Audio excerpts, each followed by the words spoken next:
Fundjava rikthen emocionet e futbollit në vend, teksa luhet java e 16 e kategorisë superiore. Në Loro Boriçi vllaznia do të presë Bylisin të dielën në orën 16:30, ku çeblut kanë vuajtur në ndeshjet e fundit mungesat dhe dëmtimet, por ekipi po ringrihet, u shpreh drejtori sportiv Sinani në konferencën e pranktendeshjes. Ne kena pasur edhe 5-6 lojtarë dëmtuar që nuk ka kollaj, është gjysma e ekipit, 50-60% e ekipit, dhe jam shumë i kënaqur që ata kanë ardhur gradualisht prej dëmtimeve.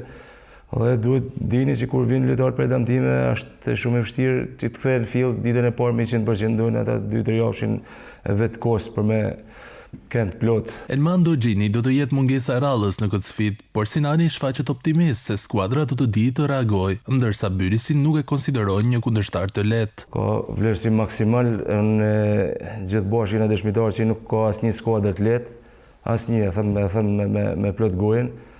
Dhe gjithë ta vështirësojnë punën, gjithë lozin për pikë, gjithë luftojnë, kështu që në vlerësim s'ka nga ana jonë për asnjë lloj skuadre.